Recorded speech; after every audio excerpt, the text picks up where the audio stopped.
The three rules. When I was in high school, my English teachers taught me a simple but powerful rule.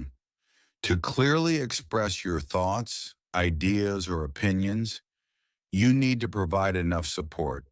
How do you do that?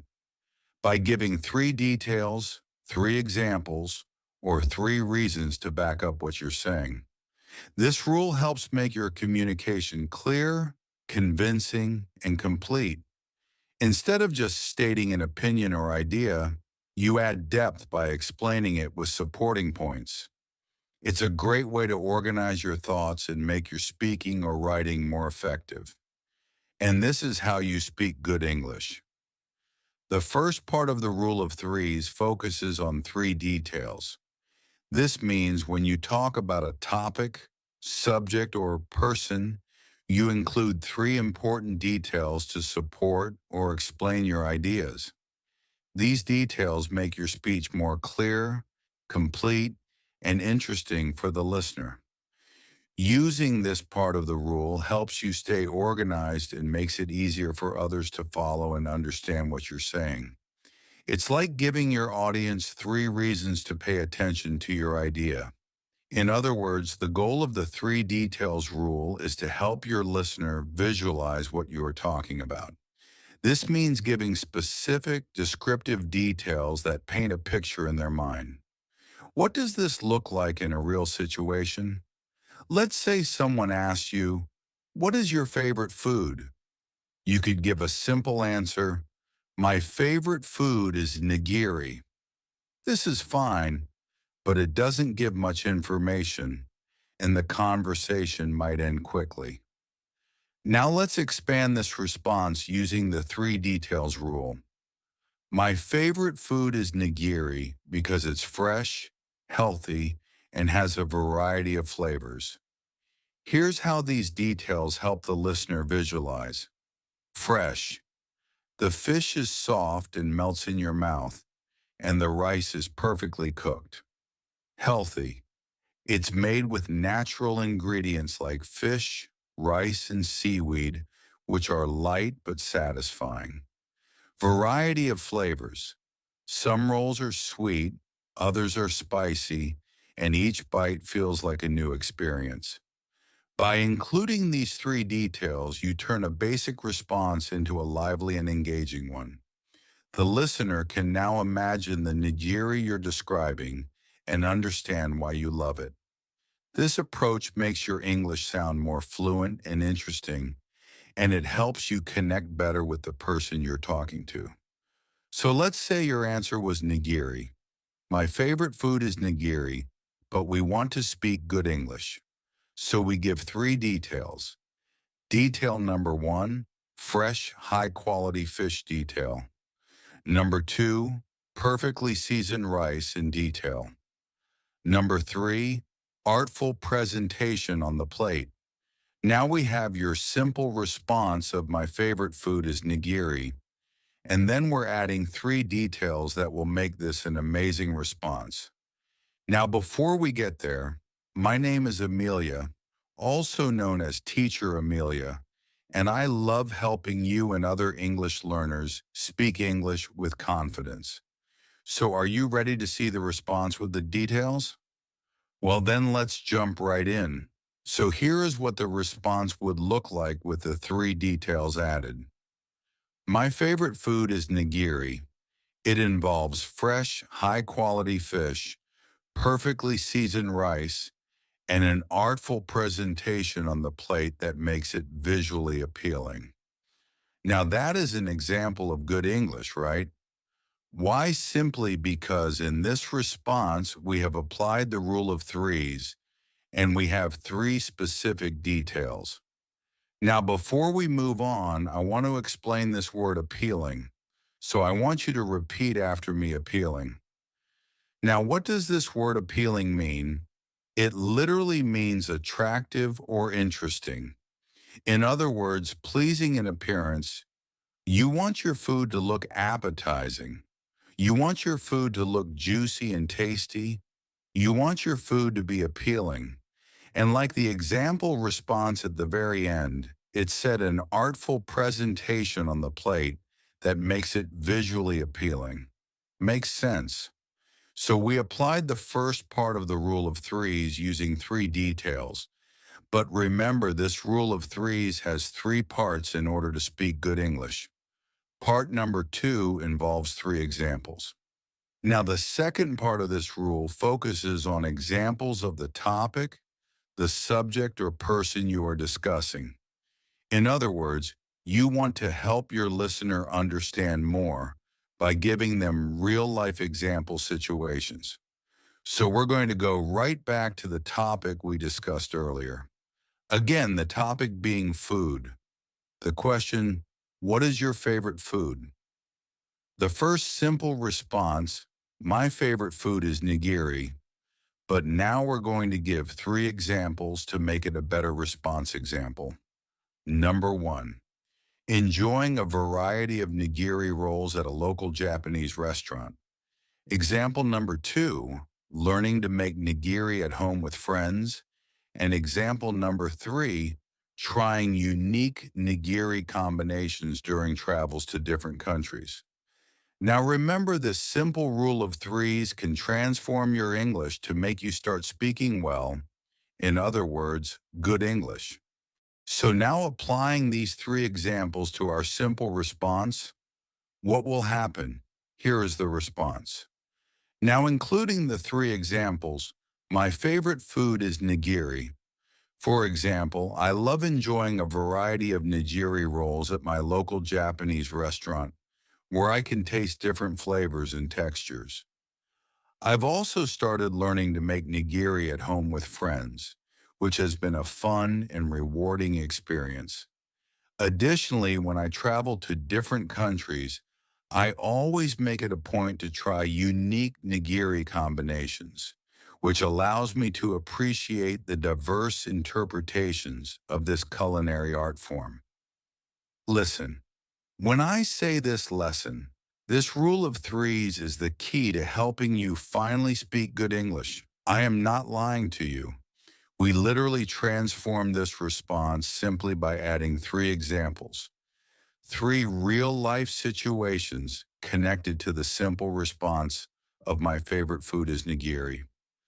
Now, within this response, there were two words that I want to actually kind of dive into, two words that I used, and I want to explain them to you. The first one is after me, appreciate.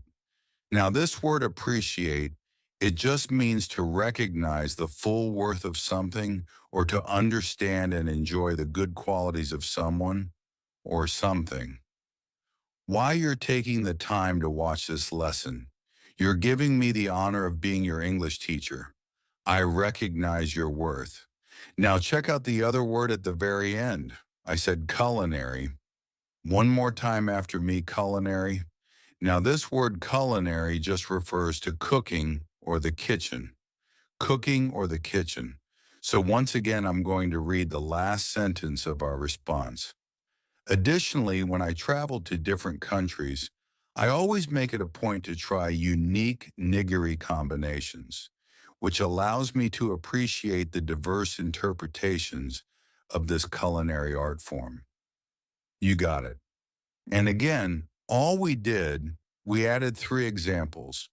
Real life situations connected to our response of my favorite food is nigiri. But the rule of threes is not done because there is a third part. The third part of this rule is three reasons. Now, the third part of this rule focuses on giving specific reasons for your ideas on the topic, the subject, or the person you are discussing. In other words, you want to help your listener understand your thought process and how you developed your idea. So going back to our topic of food, going back to our answer. My favorite food is nigiri. Now we're going to give reasons for our response. Again, my favorite food is nigiri. Reason number one, it offers a perfect balance of flavors and textures. Reason number two, nigiri is a healthy and nutritious meal option. And reason number three, the cultural experience and artistry involved in nigiri making. These are the three reasons why this individual says that nigiri is his or her favorite food. Now, when we combine the simple response, my favorite food is nigiri, with the three reasons, check out the response. Now of a good English response. Here we go. My favorite food is nigiri. The first reason I love nigiri is because it offers a perfect balance of flavors and textures, from the soft rice to the fresh fish and crunchy vegetables. Secondly, nigiri is a healthy and nutritious meal option packed with omega-3 fatty acids and other essential nutrients. Now we're expanding a bit. Lastly, I appreciate the cultural experience and artistry involved in nigiri making, which makes eating it not just a meal, but an immersive culinary journey. You see what happened, right? We had the three reasons, and it enabled the individual giving this response to kind of expound and give a little bit more information. Now, in this response, again, applying the third part of our rule of threes, there were three words, three brand new words. And I want to explain these words to you. The first word was nutritious. Now, this term nutritious just means containing substances necessary for growth, health, and good condition. You need to eat good food, like a parent telling his or her child, hey, you have to eat all your greens, eat all your vegetables. You want to grow strong, nutritious. Next, we have this word essential. Now, this term essential just means absolutely necessary, extremely important, or fundamental or central to the nature of something or someone. In English, we say this thing or this person is essential. We have to have them. We have to have it. Makes sense. And the last word I want to break down is immersive. Now, this means providing involving or characterized by deep absorption or immersion in something such as an activity or a real or artificial environment. Immersive, you're completely in something or completely involve something. It consumes your thoughts and ideas in English. We say immersive. I'm going to read the last two sentences one more time so that you can hear the words used again. Here we go. Secondly, nigiri is a healthy and nutritious meal option packed with omega-3 fatty acids and other essential nutrients. Lastly, I appreciate the cultural experience and artistry involved in nigiri making, which makes eating it not just a meal, but an immersive culinary journey. Now, again, this simple rule of threes, three details, three examples, three reasons can transform your English. I hope you enjoyed this lesson, and I'll talk to you in the next one. You still there? You know what time it is. It's story time. Hey, I said it's story time. All right. So today I want to tell you about one of my favorite foods and an experience I had. Now, earlier, again, the topic was food and what your favorite food is. You know, now that my favorite food is Indian food, right? But my second favorite top three Indian, Mexican, Thai, I want to tell you about Mexican food. So I have a very specific palate, right? I know good Mexican food. So I actually was born in Arizona, and we actually were around some Mexicans. So my mom learned how to make authentic Mexican food. So I love Mexican food and, I can eat Taco Bell, no problem. But when I taste authentic food, oh my goodness. So one day I was at home and I was really craving Mexican food. So I picked up my phone and I decided to go on Google, right? Because usually Google reviews are trustworthy. So I typed in Mexican food near me, and a list of different restaurants popped up, but one restaurant caught my attention because it had over 1,000 reviews, and the reviews were about 4.5 stars and higher. Now that is not common. So I said, oh, wow, this Mexican restaurant is about to be absolutely amazing. But then I noticed, I said, wait a minute. And when I looked at the pictures, I said, is this a gas station? I said, no, there's no way in the world this is a gas station and a Mexican restaurant. But then I looked at the reviews and they were all so high. They were like authentic Mexican food, the best Mexican food in this part of the area. I said, okay. I said, let me give it a try. So it was only about 5 minutes from where I live. So I drive, and yes, it was a gas station. I said, all right, Lord, I'm hungry. I want them on some authentic Mexican food, and I am pulled up to a gas station. So the way the gas station was set up, the right side was the gas station, and the left side was the Mexican restaurant. I said, I'm going to give it a try. I opened the door, and I walked in, and all I heard was Spanish. I said, okay, okay, this is looking good. Why do I say that? When you want authentic food, you want the people of that country to be the ones making the food. And when I heard Spanish, I mean, I didn't hear any English. There's a Spanish everywhere. I said, this is about to be delicious. So I walk up to the front and I looked at the lady and she looked at me. And then she looked at the other lady and called the other lady over because the other lady spoke a little bit of English. I said, oh, this is about to be amazing. So the other lady, and again, I'm an English teacher, so I recognize the look when someone's uncomfortable because of English. And I also know how to speak slower in time at times to make sure the person is understanding. And I can use lots of body language. So I ordered a burrito and she said, okay, that'll be $6. I said, excuse me. She said, that'll be $6. I said, wait a minute. So I gave my card, paid my $6. I didn't know what to expect, but again, I just heard Spanish all around me. Music, the smells of the fragrant, everything was smelling good. The aroma's amazing. So she said, okay, man. Maybe 15 minutes later, she hands me a bag. Now I ordered a burrito. The bag that I got had some weight to it. I said, what had a bag of chips, had some salsa, and the burrito? I am not even kidding you. The burrito was this big.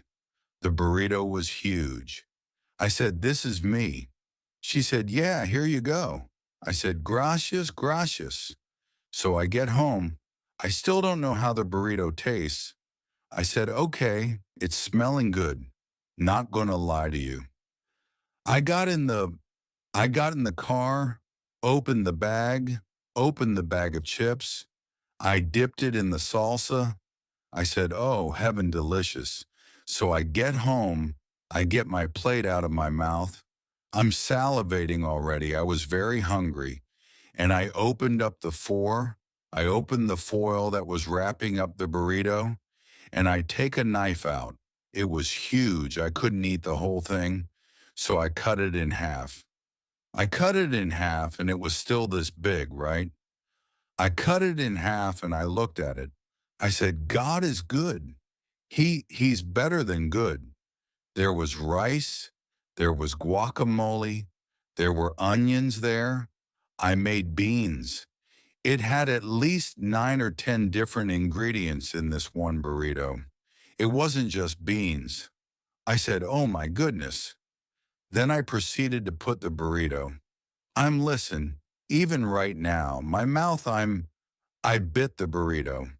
And if you know me well, you know what happened next. What happened next? Yes. I got the little shimmy. I said, oh yeah, the best burrito, the best $6 burrito from a gas station restaurant. I wasn't in heaven. So I punished means I killed. I ate all of that burrito, half of it. I couldn't eat the other half. It was too much. And I ate the chips and salsa. And since then, It has been my go-to restaurant at the gas station. Whenever I want authentic Mexican food, and every time a friend comes in town, I said, "Do you like Mexican food?" They're like, "Yeah." I said, "I have a spot. Just trust me." Because when I pull up to a gas station, they look at me with the side. I like Tiff were at a gas station until they tasted. So needless to say, as you can tell by my body language, I like the Mexican food that was served to me at the gas station restaurant. What's the message? The message is sometimes you will be surprised. Don't judge a book by its cover. You never know what's coming. Thanks for listening and watching.